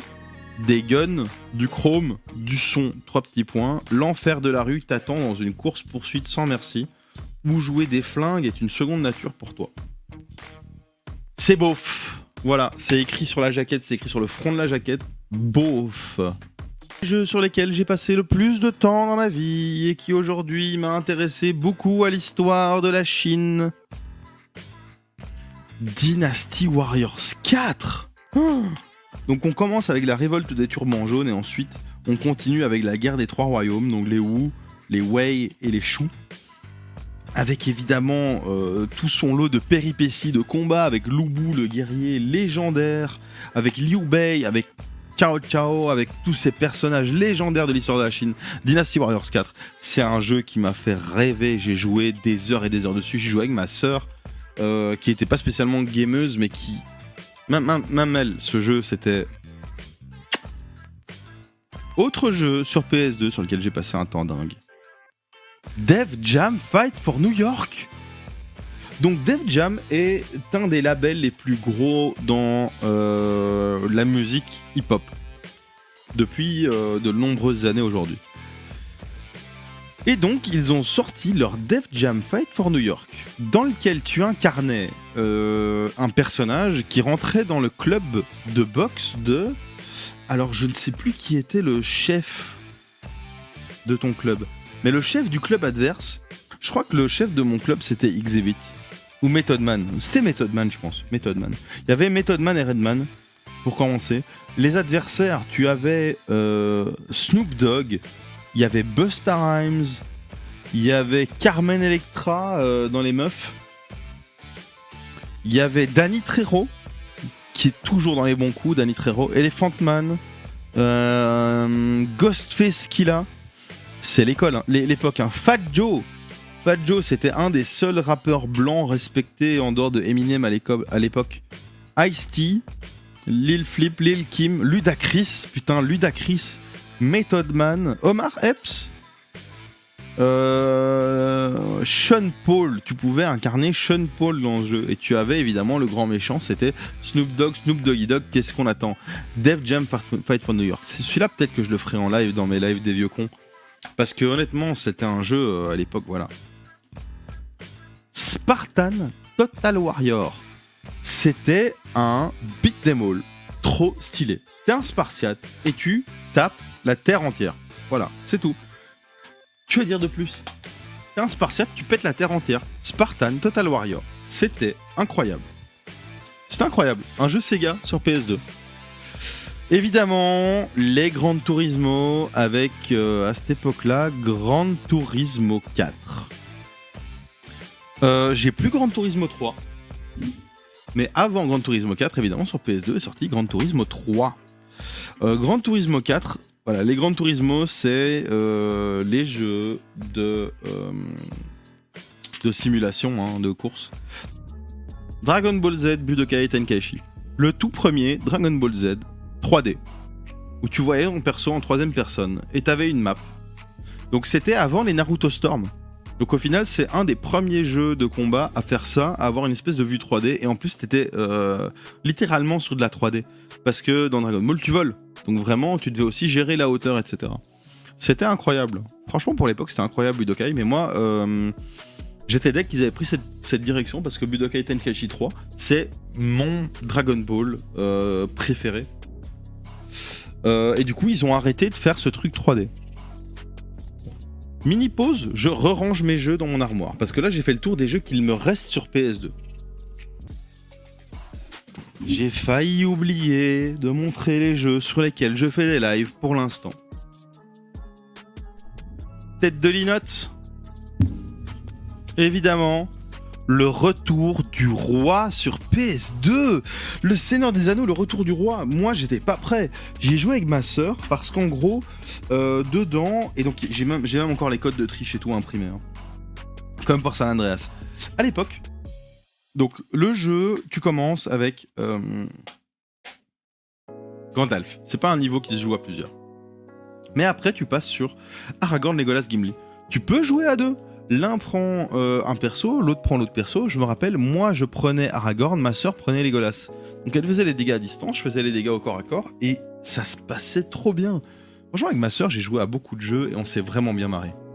À côté de ça, War of the Monsters. War of the Monsters, c'est un jeu dans lequel on a des kaiju ou des singes géants, des insectes géants, des trucs géants, des robots géants, des golems géants qui détruisent les villes. Et c'est des combats entre trucs géants où la ville est destructible et tu peux même prendre des véhicules, les jeter sur ton adversaire, etc., etc. Destruction Derby Arenas. Pour moi, le meilleur Destruction Derby. Donc, c'est l'ancêtre de Wreckfest, en gros. Tu fais des courses de bagnole et le but, c'est de faire des dégâts. Et de faire des points en faisant des gros dégâts et de faire des points en détruisant d'autres bagnoles, en détruisant le décor autour, etc. Et donc, je le mentionnais, donc au final, je dois pas le racheter. Burnout 3 Takedown. Voilà, il est là. Donc voilà, je l'ai mentionné plus tôt, c'est Burnout 3 Takedown. Pour moi, c'est un de mes jeux de course préférés sur la PS2.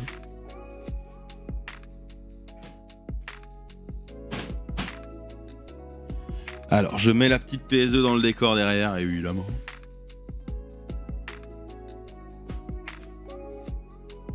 La PS1 a aussi sa place dans le décor derrière.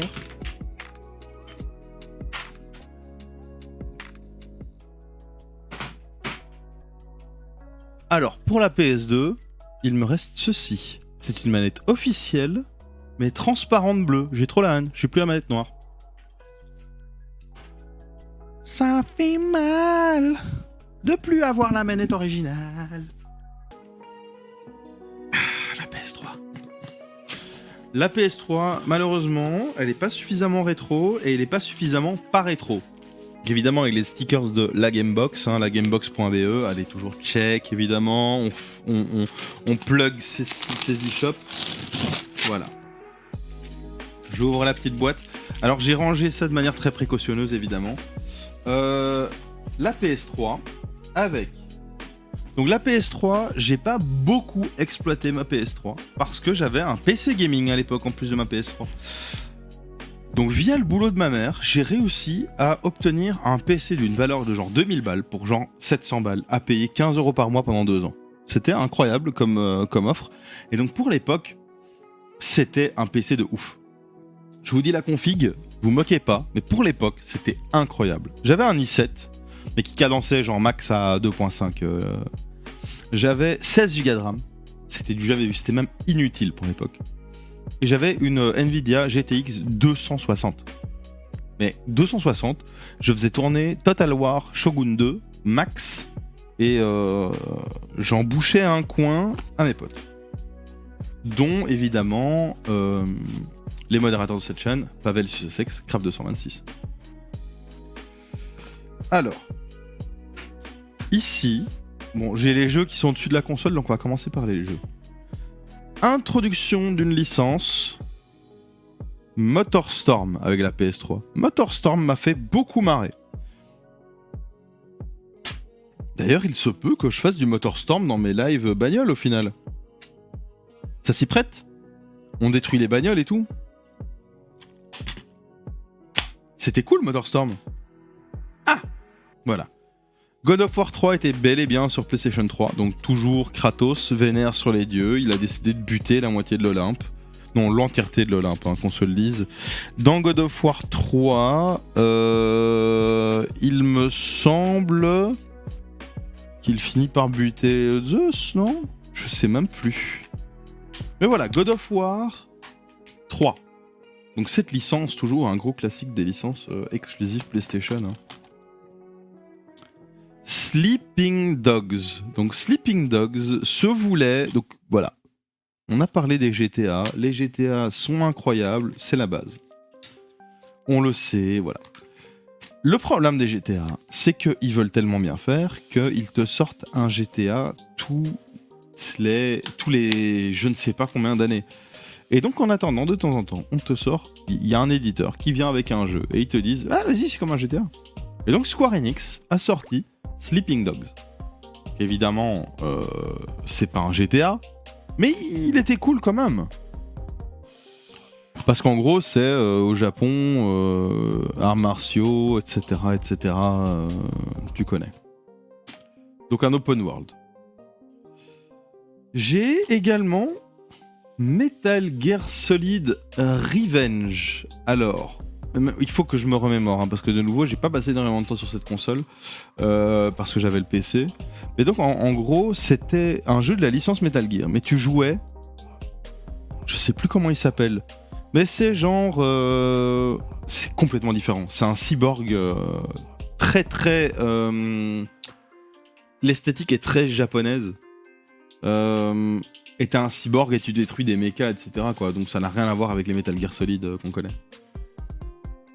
Alors, toujours dans les licences exclues PlayStation de l'époque, tu avais Killzone 3, donc suite de Killzone, tout simplement. Voilà, FPS plutôt connu de l'époque, mais qui est aujourd'hui mort, je pense. En tout cas, j'ai plus entendu parler depuis longtemps. Ah! Introduction d'une licence sur PlayStation qui a fait grand bruit, et qui fait toujours grand bruit, et qui fait vendre des PS. Pour de vrai, cette licence, elle fait vendre des PlayStation. Uncharted. Uncharted, tu ne peux trouver ces jeux que sur PlayStation. Et donc, Uncharted 1 et 2... Donc, attends. Uncharted 1, il me semble que c'était Drake's Fortune.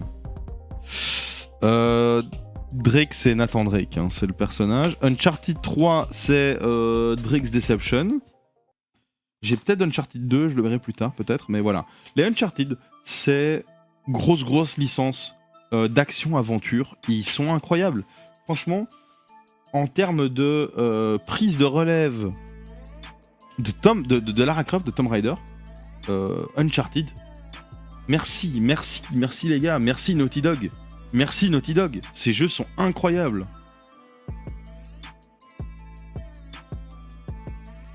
Naughty Dog, c'est la vie quoi. Déjà Naughty Dog, ils ont accouché de Crash Bandicoot, mais là ils nous sortent Uncharted. Voilà, respect. Oh, ma première introduction à une licence que j'apprécie et qui aujourd'hui a été lâchement assassinée. Et on parle de surinage dans le dos, hein. On parle pas d'assassinat propre. Hein. Donc Fallout, donc il y a eu Fallout 1, Fallout 2, qui sont des vieux RPG avec une esthétique plutôt datée, et moi perso, j'y ai pas joué.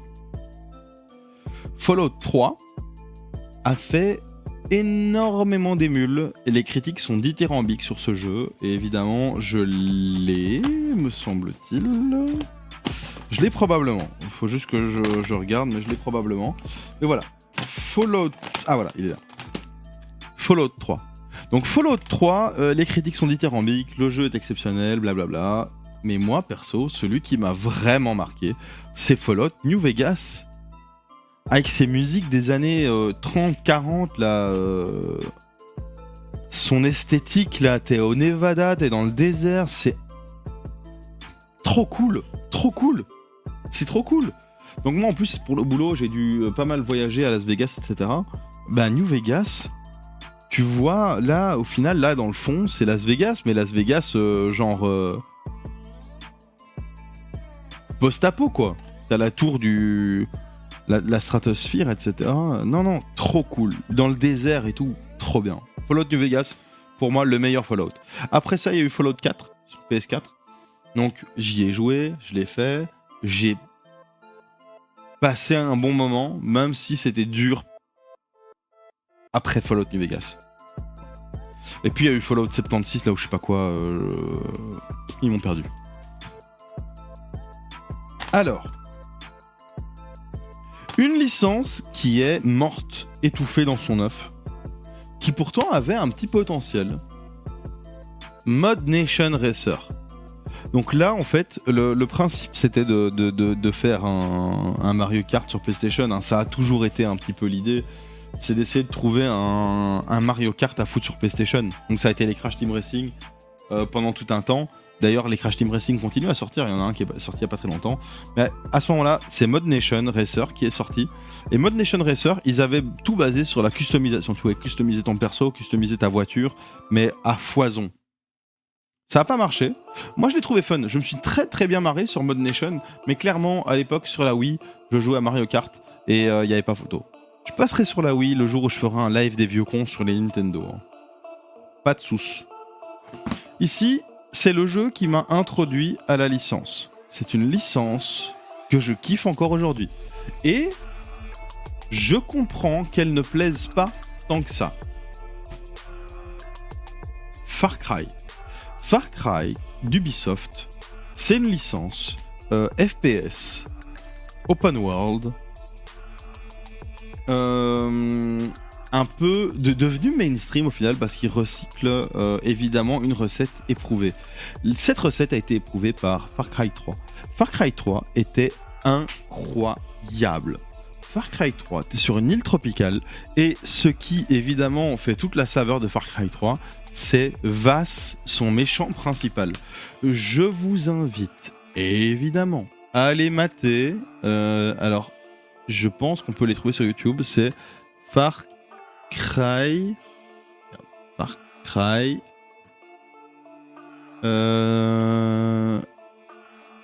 Far Cry Experience. Merde, je pense pas que ce soit ça. Non, si, c'est ça. Far Cry Experience avec l'acteur officiel de Vaas et l'acteur de merde, je sais plus comment il s'appelle. McLovin dans oh merde, trou de mémoire de ouf. Mais allez voir les Far Cry Experience parce qu'en fait là on a une prouesse de l'acteur qui joue Vaas. Où en gros on voit clairement que l'acteur qui joue Vaas, c'est lui qui a créé le personnage de Vaas. Voilà, en fait c'est ça qui te permet de savoir, tout simplement, voilà. pourquoi aller voir ce truc? C'est parce que c'est tout simplement la preuve que c'est l'acteur qui joue Vaas qui a créé le personnage de Vaas. Donc Far Cry 3 pour moi c'est le jeu qui m'a introduit à la licence Far Cry, qui m'a fait kiffer la licence Far Cry. Ensuite, évidemment, toujours FIFA 12, donc on est passé de FIFA 8 à FIFA 12 direct. On va pas mentionner ça. Évidemment, Gran Turismo 5, parce que quand t'achètes une PlayStation, ça te permet de faire ton petit benchmark. Quand t'achètes une PlayStation, t'achètes le Gran Turismo qui va avec et tu regardes un petit peu à quel point le jeu est joli ou pas. On a déjà mentionné cette licence 1 milliard de fois, je vais pas m'étendre dessus. GTA 4, ça se passe dans une version alternative de New York, et c'est toujours aussi incroyable, mais clairement, pour l'instant, on n'a pas réussi à détrôner GTA San Andreas avec GTA 4 pour moi. C'est vraiment GTA 5 qui apporte des choses un niveau encore au-dessus. On a parlé de cette licence. Et on a parlé du fait que j'en suis extrêmement fan, et c'est pour ça que j'ai évidemment Kingdom Hearts 1.5, Kingdom Hearts 2.5. Alors, comment ça fonctionne? En gros, ce sont des remakes HD, je pense, de Kingdom Hearts 1 et 2. Donc 1 ici, 2 ici. Sauf que en plus, ils t'ajoutent Kingdom Hearts Rechain of Memory, donc qui est un jeu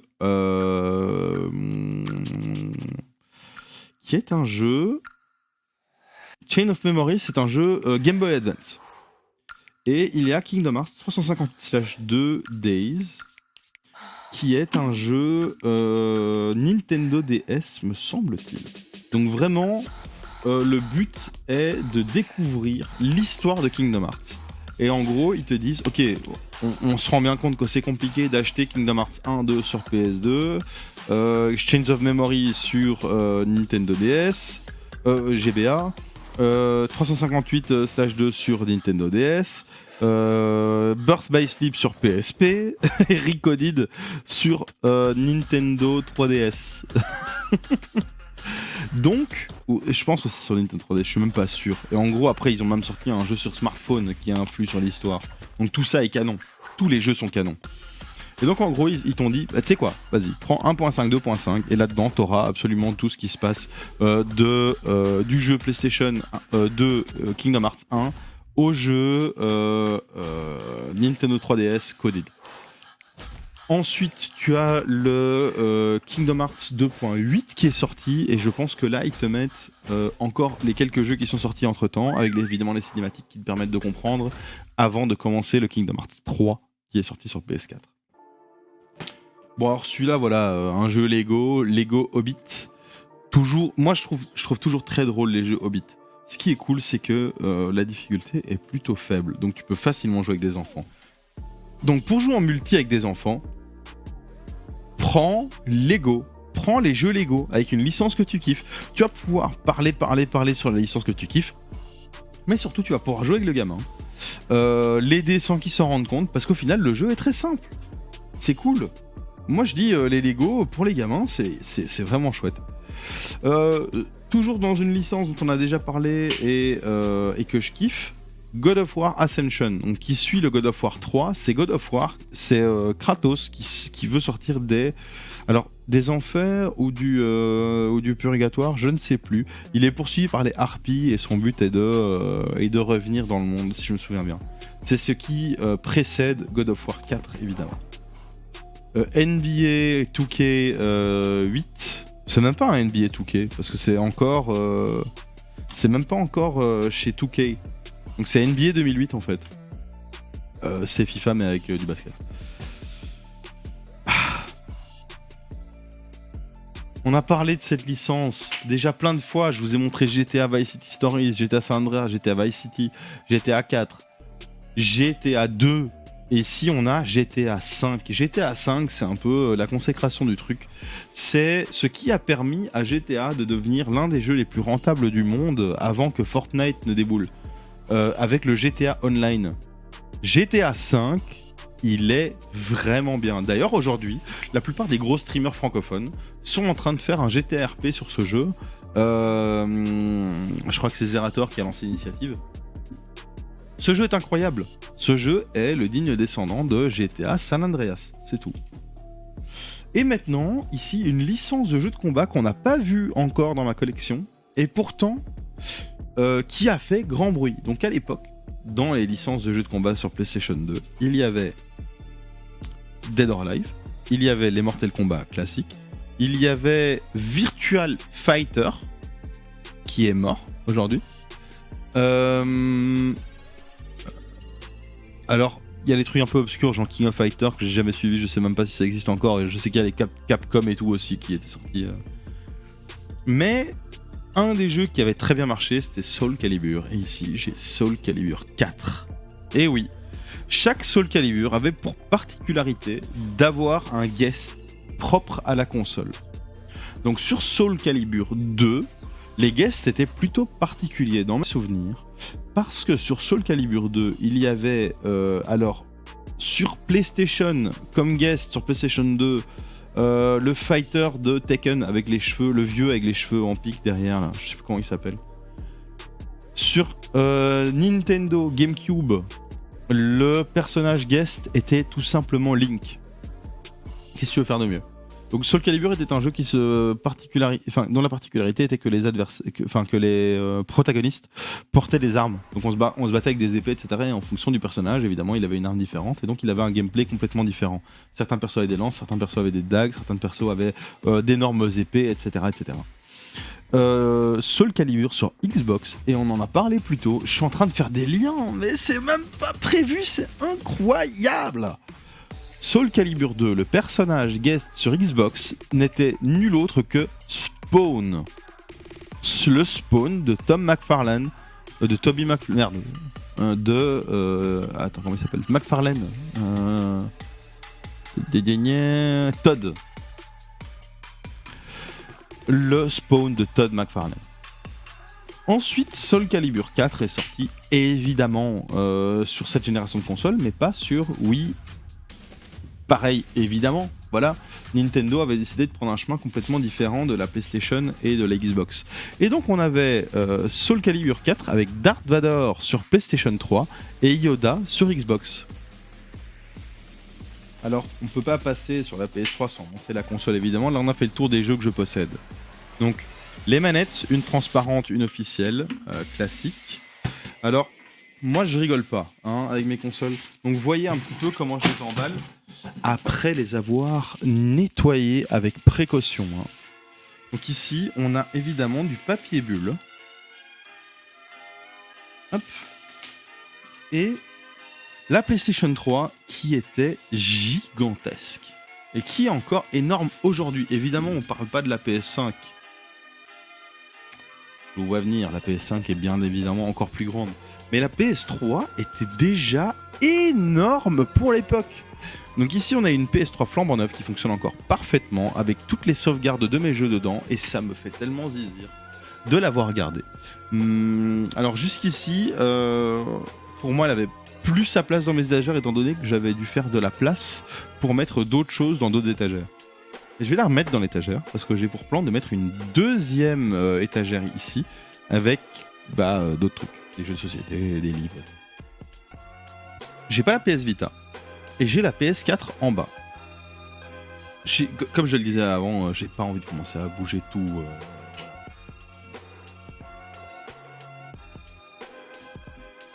Ici sur... Ah, attendez, sur PS2.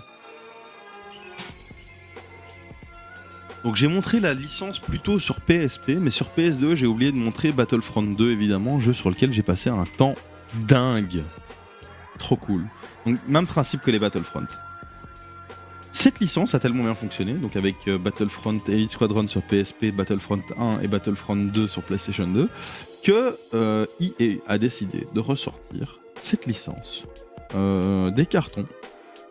Et plutôt que de faire un Battlefront 3, a décidé de réinitialiser la licence avec Battlefront sur PS4 et Battlefront 2 sur PS4. Voilà, je suis un fan des Battlefront, je ne suis pas du tout pertinent en tant que testeur dans ce cas-ci. J'adore les Battlefront Évidemment, Battlefront 2 a été extrêmement décrié par la critique parce que c'est con foutu, un nombre de loot box, etc. incalculable du EA du 21e siècle, 100%. Et je suis complètement d'accord. C'est déconné. Mais j'ai kiffé l'effet.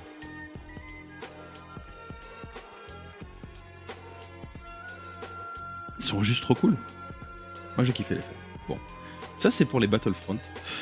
Ensuite, alors juste, dans les jeux que j'ai pu faire sur les consoles que j'ai mentionnées et les jeux que j'ai évidemment kiffé.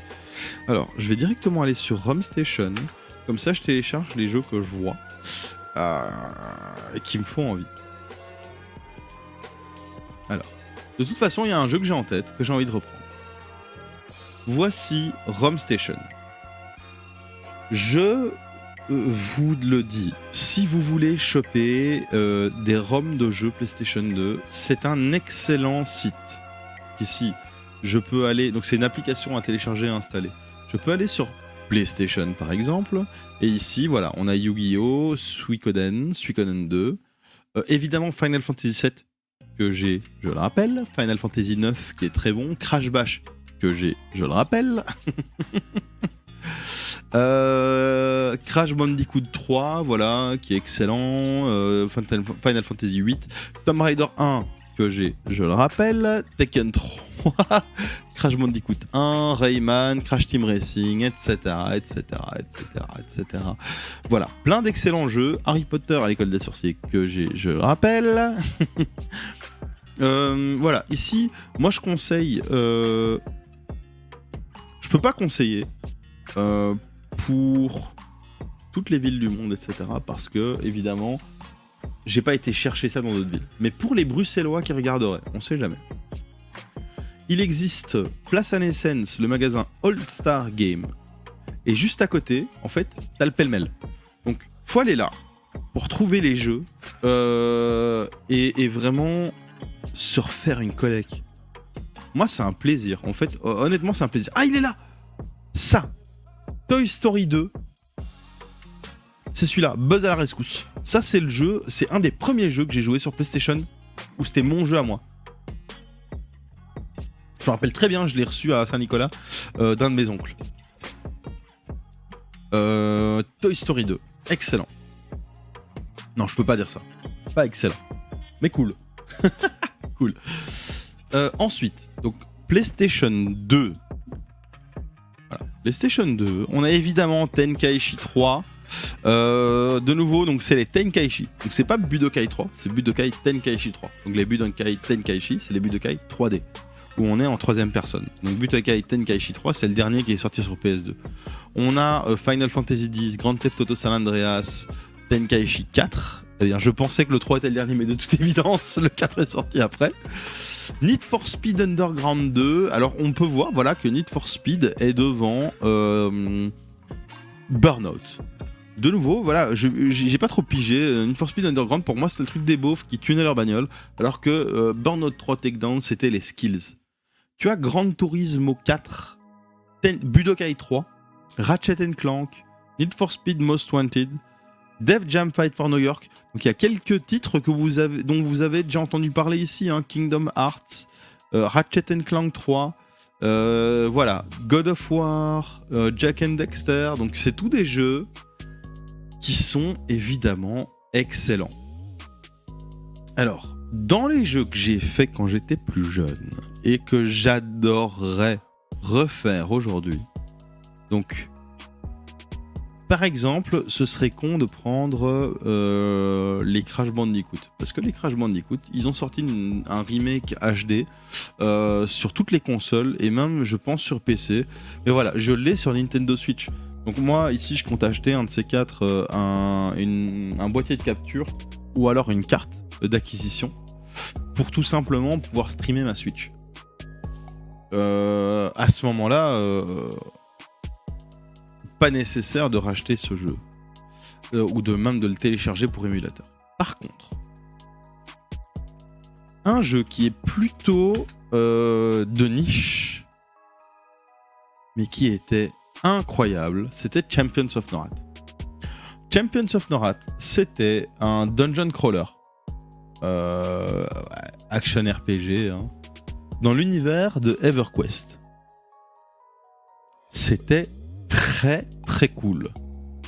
Voilà, je vais cliquer sur télécharger. Je suis dans la file d'attente numéro 115e.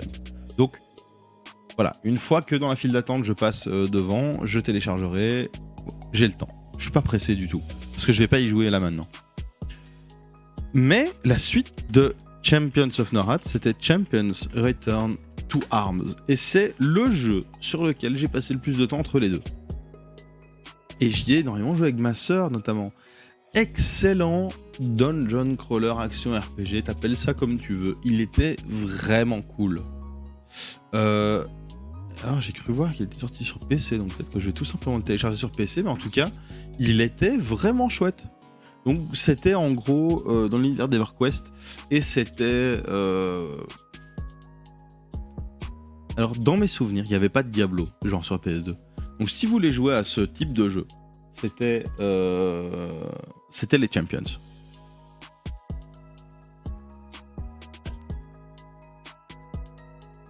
Alors, par la suite, est sorti sur PlayStation 3 ce jeu, Sacred 2.